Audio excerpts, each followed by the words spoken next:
So we're back with another episode of Conversations, and today I have Simon Goldschmidt with me. Goldsmith, I kind of butchered that, I'm sorry. Simon Goldschmidt, how are you?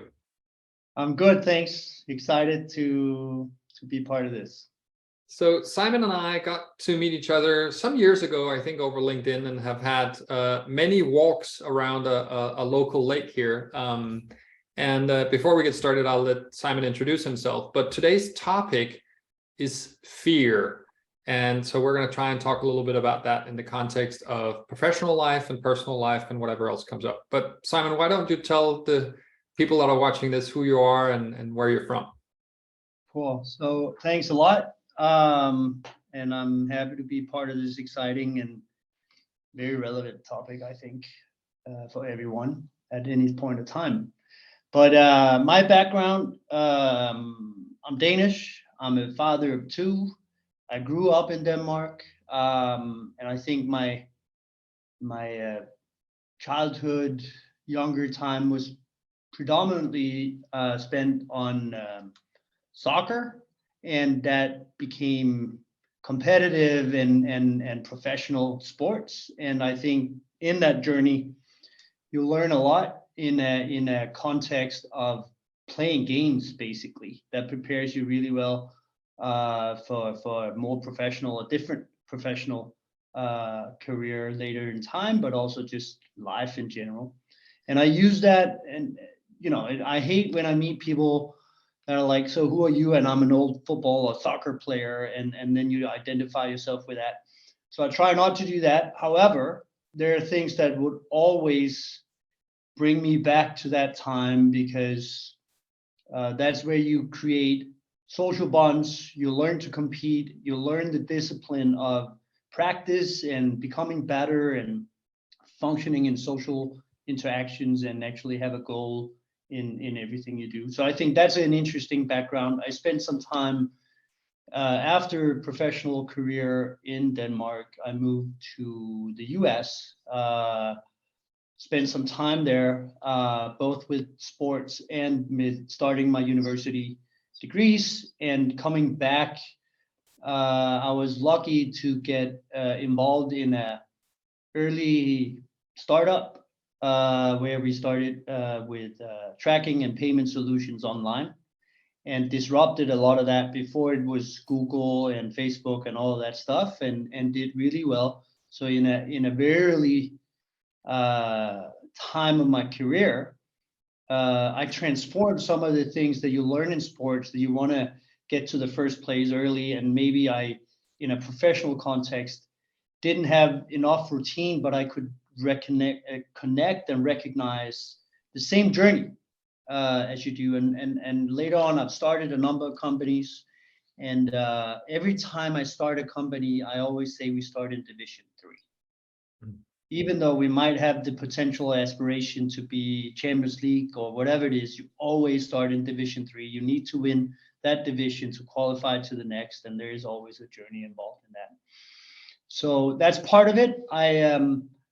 I've been working, as I say, in startups. I've been working in corporate. I've been working with M&A as an advisor, and very much hands-on, so a full spectrum.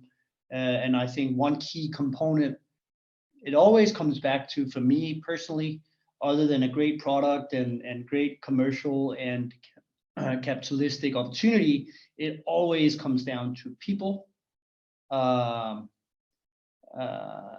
the ability to create a somewhat harmonious team. It doesn't have to be fully harmonious, but it has to be able to develop in a shared aspiration and vision and direction to some extent. I realize as you're saying this, so you and I must have walked together, I don't know, 50 times or something over the years.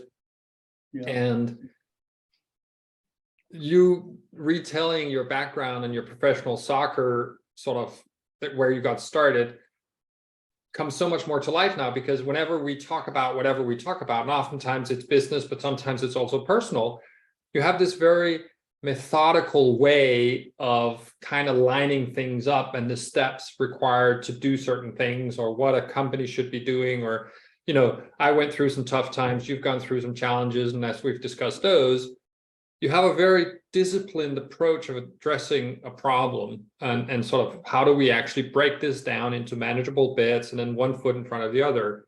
Right. And so, you know, I think that comes from all your years of getting that discipline of practicing and training, and always trying to get better, and always trying to, as you say, move from third division to first division, or move up. So I don't think, you know, you shouldn't shortcut yourself by saying, oh, I don't want to be this, you know, using my professional soccer career as the starting point, but it's really has shaped who you are, right? For sure. And so as we chatted about doing this together, which is a new experience for us, you brought up the topic of fear. Why did you bring up that topic? There's so many great topics, but I think fear, it's a good question why I brought it up. I think fear is a constant driver in everybody's lives to a certain degree. It's a spectrum between fear and hope. And I think you can actually have that duality between fear and hope. Either you are hope driven or fear driven. And then of course you might be a little bit of both. In that sense, I think the world we look at today and how we work, and there's a higher level of polarization. I think the fear aspect comes to life to a higher extent that I've been used to see. So maybe it's just my personal perspective, but I believe I see it both from a political perspective and a business perspective, and also privately, that people are maybe more defensive and driven by what might be a risk rather than a hopeful, aspiring attitude. Is that because of where we live in the world? Is that because we're Danes and our national mentality is one of, oh, what if it goes wrong? Whereas, you know, you've been studying in the United States, I lived there for a while. It seems to be the reverse there. You know, they don't have, I was telling this story yesterday to somebody about how I founded my first company as a 28-year-old or whatever. And I said to him, I would never have done that if I was in Denmark. And he's like, why? I'm like, well, because in Denmark, I would have gone into working at some ministry or something, you know, the safe route, whatever, gone through. This is many years ago, right? Today, everybody starts companies, and that's wonderful. But back then, not everybody did. And so in the United States, you know, it's kind of the reverse. There is no safety net. Nobody takes care of you. Yet more people start companies because they have this hope-driven thing in their mentality. Could that be a difference between the two places? Of course. I mean, I'd say there are many aspects. One thing could be cultural, geographical aspect. I think it's also a matter of maturity, age. Again, your risk factor. What are you looking at? But also a time which we have introduced so many technologies, media. Now we're discussing climate change. There's a lot of fear being brought into everybody's everyday life. There's a lot of, with the technology, there's not one person who can have mental control of everything. So if you lose mental control and understanding of your full picture, there's also an aspect of fear. Some people have more than others, obviously. So I think coming back to US versus Denmark, we have a strong welfare system. So why risk that? We have a history of being very cold and protective and going all the way back, where US is a much younger mix of immigrants and people that come in for opportunity, and they're more hope driven. And so people are not, you don't think people are traveling to Denmark for opportunity? Not capitalistic opportunity. Right, but social opportunity, maybe they're traveling here because of, yeah. So if we look at it from, we don't necessarily put up the best opportunities to create your own business, but we have a work-life balance, we have health care systems. We have different kinds of systems that also come with a cost or a trade-off or whatever it is. But it's not someone who's going to risk everything they own on a monetary level to come to Denmark to get multiple return on investment. Right. Then no. But other reasons, I met people that come to Denmark. They think it's a great opportunity, but they have to say no to some other opportunities. Right. So yeah. So when was the last time you were afraid?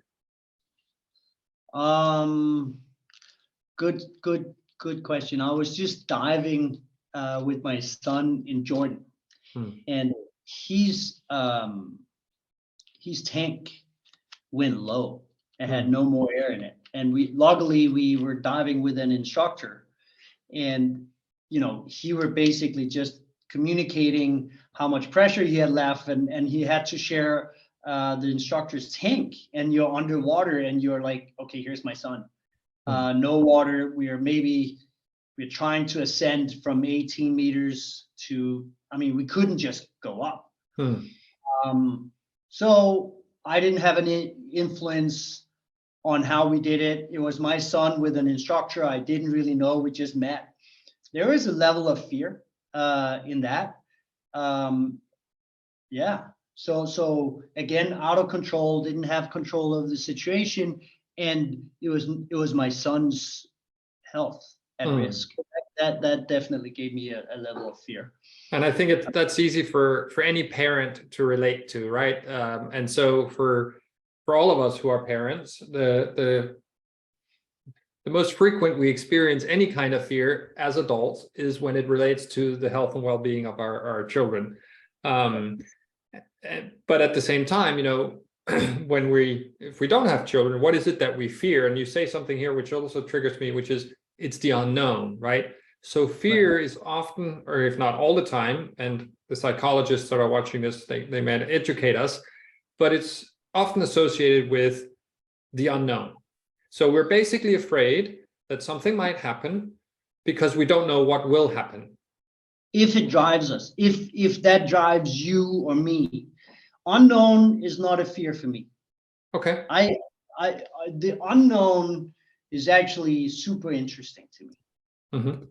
I would say personally, I'm in the spectrum of hope-driven personality, where if there's an unknown, I get curious.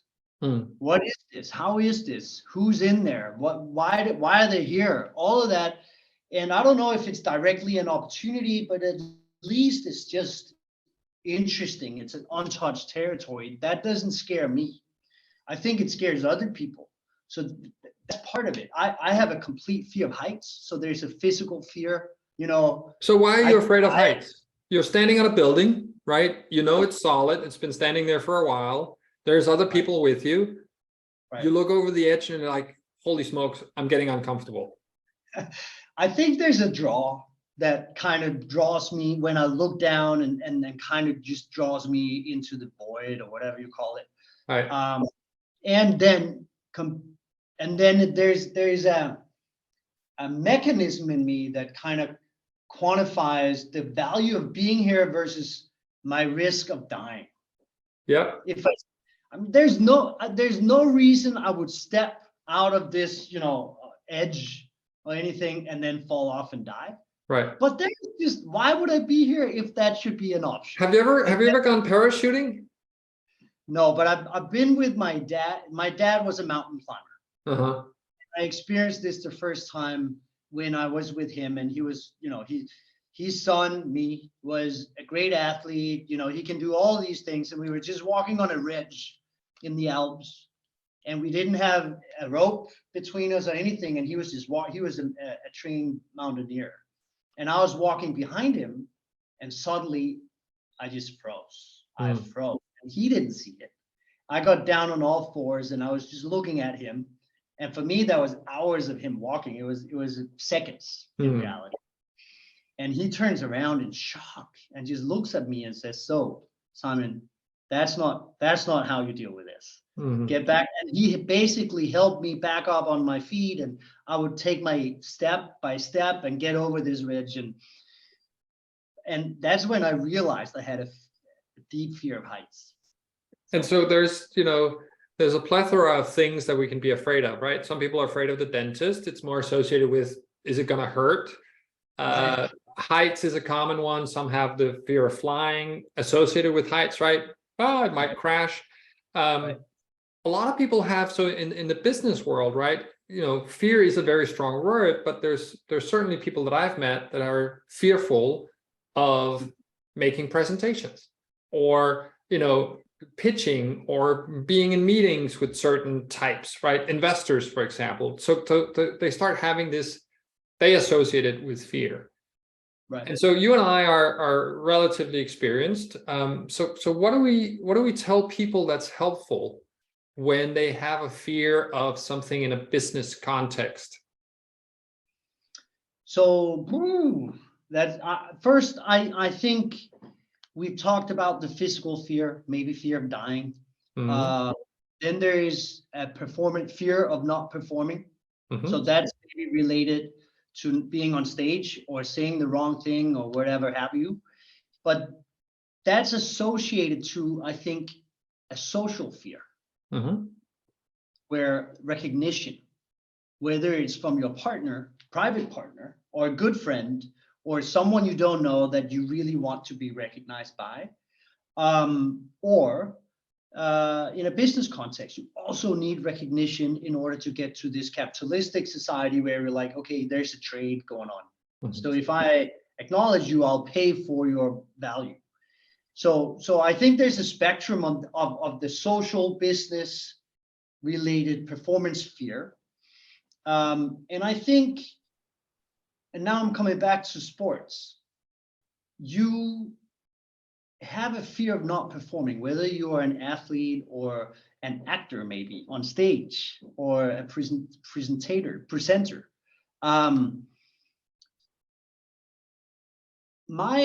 The way I dealt with it, and I have dealt with it since, is I'm as good as I am. I need to have confidence in what I do, and maybe blog out your evaluation of me as I'm going.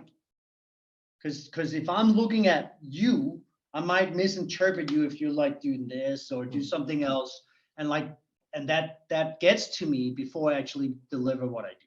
So I'd say the more you practice, the more you are aware of your skills, abilities, what you want to say, you can be comfortable, and then separate that from your, I don't know, that's simple. I know it doesn't work like that necessarily, but the practice would be try to separate other people's interpretation of what you do to what you feel comfortable, and make a comfort zone of your own performance, and then learn to evaluate. And then I think a very important factor in this is, you might think I sucked, and the woman next to you might think, well, that was pretty interesting. Maybe not presented the best way, but it was pretty interesting. And if you can feel a little comfortable about that, I think you can progress and develop your work with your fears. So they don't work against you. There are many aspects of that, right? Because the thing I tell people is, the audience, let's say you're giving a speech, there's 100 people in the audience, right? Honestly speaking, they're not going to all be paying attention to everything you say, right? I mean, even Obama, when he speaks, not everybody's like clinging on every single word, but maybe more than when you and I speak in front of crowds, right? But so not everybody's going to be paying attention to, as you say, some people are going to like it, some people are not going to like it for a number of reasons. And oftentimes that actually has nothing to do with you. That has more to do with them and where they are in their life, right? So somebody might look at you on stage and be like, oh, I don't like that guy, Simon. He's so smug. He's standing up there looking all cool and sharp. But that's because of their own insecurities, right? Or somebody might disagree with you and be like, oh, well, Peter presented this idea that we're all going to be flying around in drones in 10 years. I think he's wrong. And therefore, I don't like what he's saying, because I think he's whatever, up in the sky, right? So So once you start siphoning off all the reasons why somebody may think that what you're doing is not fantastic, there's enough reasons that nobody will think you're fantastic for different things. But the fact of the matter is, you cannot control that, right? As the speaker, as the person presenting, the only thing you can manage and control, to your point, am I prepared? Do I know my stuff? And how do I relate to my own thoughts about my own abilities, right? Yes. And so, I've done it a ton, you've done it a ton. It never gets super comfortable, but you certainly learn to be more like, well, I'm here for a reason. I'm going to deliver my message, and either people are going to love it or hate me, but at the end of the day, some of them will have gotten something out of it, and that's why I'm here. Right. And I think it's not uncomfortable, but there is a level of nerve that's playing to your advantage, because you're actually getting on your toes, you're trying to do well. And the good balance is if you're having fun doing it. That's and people will see that too, right? They'll see if you're having fun with it. So most of the time, the advice I give people, now we're talking very much about presentation techniques, and I'm looking over at my bookshelf because I probably have 4 books on the topic, right? And we can, maybe Christina will put it in, we'll recommend some books for folks. But nice. What I typically do when I go out on stage, I literally start most of my presentations with saying, who I am, this and that and the other. I'm going to tell you about something tonight, and I'm sure a lot of you in the audience don't believe me or disagree with what I'm saying. And when that happens, I want you to raise your hand and we'll talk about it. That's why I'm here. I'm here to have a dialogue with you. And if you kind of start your presentation that way, right? Everybody that might be sitting like this, they're kind of like, oh, okay. He acknowledges that he's not perfect and that I'm not supposed to believe everything he says. So I can be a little more relaxed. And for me, I've basically now opened the firing range, and they can just shoot at me. Right. Because I'd much rather have dialogue. I'd much rather have discourse than me standing up there for 30 minutes sweating because they look like they're bored or whatever, So that goes both ways. It also makes your performance better, and you will be more comfortable, and you try to make them more comfortable in the room. It's kind of I didn't invent it. I forget where I learned it, but it's kind of disarming. It's kind of taking the thing out of it. And it's the same thing, we're a lot of the audience that will watch this are people in business. And a lot of them are people in the startup and scale up environments because of the people that you and I are connected to. For them, it's about, going into an investor presentation or any other kind of pitch. And you can disarm all these conversations. You can sort of remove the fear that you have that you're not going to be loved by everyone by acknowledging that I'm happy to be here. I'm going to tell you the story about my company XYZ. The story, the future, nothing is certain. It's not perfect. But this is my best bet at what we're doing, or my best take on how our financials are going to look, or we believe this. If you do that, you do yourself a service. Because you're not looking weak to the investor, you're not looking weak to the audience, you're looking self-reflective to the audience, and they will more warmingly discuss it with you than if you show up and you're like, okay, I got everything under control. You just sit and listen. Nobody likes that, right? So how does that resonate with, you said something about people bring their own perspective, their own background, their own baggage into any conversation or anything, and then say, okay, I don't like Peter because he believes in everything that's self-driven and automated and all that, and that's just all bullshit. And that can be edited. I'm sorry. No. We can swear. We can do whatever we want. There's no FCA here, that the FCC that regulates it. Don't worry. Okay, but then I bring a lot of baggage. Or at least, it doesn't have to be, it's just, I bring a lot of bias into any conversation that might actually bring fear with it, which is not necessary. It's just because we're different, So I think that's interesting also in business, because it's a management of expectations. And can you read and interpret? So we connect fairly easily. But there are other people that might be much smarter than we are, even combined, but have less social skills. And that disconnect might bring some fear into the room that kind of hurts more area. Yeah, no, I think you're onto something. You said social skills. I think the thing that you and I have learned is to be curious about the world around us, right? So you learned it in your early days in your soccer career, and then in your business career, and I learned it mostly in my business career, mostly because, you know, I have 2 left feet and I can't hit a soccer ball and not ruin both my feet and ball. But no, but we learn to be curious on our surroundings. And so what happens when you're curious on your surroundings is you're also open and vulnerable, and you're kind of exposing yourself because you don't persist that you know everything. And so in that context, the social fear that you mentioned earlier kind of goes away because I'm learning in any interaction that I go into. And I'm not afraid of exposing myself and not being a know-it-all, even though some might argue that I come across that way. Not a bad thing. I know that you can say a lot of things with a lot of self-confidence, but I think one thing that we share is you have your full right to be wrong. Exactly, right. And I think that's important to acknowledge. You know, just because I'm right, I'm not better. Maybe I'm not right in another context. You know, it's not a matter of that in that sense. I think that we put a lot to being right, which is, what does that mean?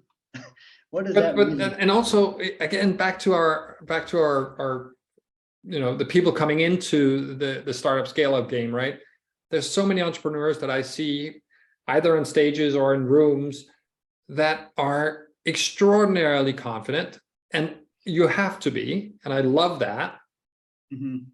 But they're kind of machines in that they're so self-confident on what they're saying that they don't realize that the investors that are sitting across from them, or the people that are sitting in the audience, probably know that they shouldn't be that confident because there is a lot of uncertainty in what they're proposing. Right. And they haven't figured out the market yet, and they haven't figured out the financial model, and they haven't figured out the team yet, and they haven't figured out, you know, go to market, whatever. And so I really think that the best advice I would give, you know, a 20-something that is starting their company is to very quickly in any conversation kind of acknowledging, saying, hey, I honestly don't know, but this is my best attempt at describing what I think the future will look like. Do you agree or disagree? I would be impressed if a 22-year-old can go out and do that. After they watch this, they'll be listening to us and be like, oh, I'm gonna go try that. I'm not sure I want to take their self-confidence out of it and their bragging attitude, because if I met a 45-year-old with that attitude, I'll be concerned, because then he hasn't or she hasn't spent the last 20 years on learning and figuring out and getting all the difficult feedback and relearning and just get back up and maybe losing at a few times. That humbles you. But the young, aspiring, hopeful entrepreneur who just knows everything, just is right about it, and has a drive that none of us have anymore. Only that age, with that insight, with that aspiration, can have that certain drive. I would never take that away from her. You know, I would never do that. I'd much rather that she would run at it, make a few mistakes, and then maybe and hopefully she has some good people around her to support when that happens. And if and when that person turns 30, of course he or she gets more humble. Maybe they've had children at that point in time, and that will humble anyone. So really good points. I disagree, right? Because I do think that it's not about taking away their drive and their passion, but it's helping them understand that they don't need to appear as if they have it all figured out. That it's okay that there are elements of what they're doing which they don't know, because I know they don't know, you know they don't know, anybody else they know. But so it's kind of like that elephant, right? So instead of kind of walking around it's kind of displaying that you have everything under control, say, I got most of it under control, but the tusk, I don't really know how that's going to work out, or, you know, whatever. So that's one point. The other thing that you mentioned, Simon, though, is really interesting because I'll just have to say, I can accept less humility from a young talent than from an older talent. Because yes, okay, yeah. Then they have lost some opportunity in learning in that journey. And I think it's a natural progression where we just, I also think, and then that maybe changes a little bit, it's still about fear, but how does it play to your advantage? And I can better today. Well, we survived on the savannas of Africa because we started learning to fear lions, right?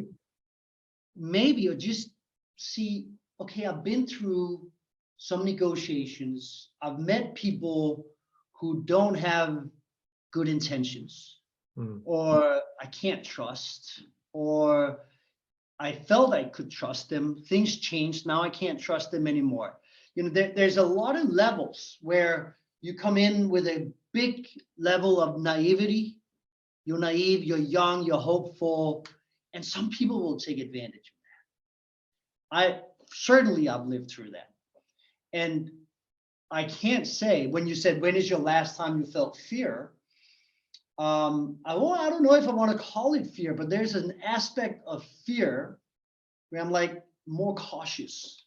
So when you tell me we'll do this and we will just do this 200%, I'll be like, nah, that's great. You know, let's see if you really want to do this 200%. And I'll be a little more cautious, but maybe let's just start here.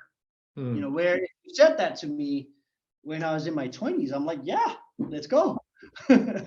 So I mean, this conversation can keep going. We do have to start thinking about wrapping it up a little bit. We could always continue at some other time, do the fear part 2. I mean, this sounds like we're doing a movie sequel here, but a couple of things I do want to mention before we round off. One is, you talk about the female entrepreneur before, used her as an example. One of the things, the great detriments that I see, of course, is that we have a bunch of young guys, super confident and super driven, and we have a bunch of youngish women or young women who are also driven but not confident, because societal things makes it more difficult for them to be in a position of confidence, or because they've been told, for a variety of reasons. You know, we all know kind of what the issues are. So if we could balance that out a little bit, right? So when I have female entrepreneurs as clients, one of the things I work with them a lot is on knowing and owning that they are the shit, right? And trying to give them that confidence, not have fear for, you know, falling on their nose, or, you know, basically bolster them. And when I have young guys as clients, it's oftentimes a little bit of the reverse. It's oftentimes saying, hey, so I know you're the man, but let's just take it down a notch, because then people won't be turned off by you. And actually, you want people to come with you on this journey, not think that you're ignorant and arrogant, right? Right. So there's a male-female thing there. There's an age thing, as we've talked about, as it relates to fear in the startup environment. All right, my friend. This was basically it. This was my plan for today. How was it talking about fear on camera with me and everybody watching? It's fun. It's fun, and I hope it just gives a little bit of inspiration, and maybe, you know, a good reason for other people to keep discussing this, because I think it's a central topic, and I think it's interesting, and it should not be a topic we should be fearful of. We should not have it as a taboo, which fear often is. So hopefully it's a little more lighthearted to bring up after such a conversation. So thanks for having me. Cool. So for all of you watching, whichever platform you're watching this on, we'll put a little thing behind this so you can find out more information. You can comment if it's below or above. I don't know. It depends on where you're watching it. I'm obviously Peter Sorgenfrei. I'm easy to find. Simon Goldschmidt is also easy to find. LinkedIn, his company is called Reloop. So that's another way, or one of his many activities is called Reloop. So reloop.dk, I think it is. Right. Yeah. So you can find him there. And as always, interested to hear if there's somebody I should talk to that you know, or a topic that we should pick up for the next one. Simon, thank you very much for your time today. Thanks a lot.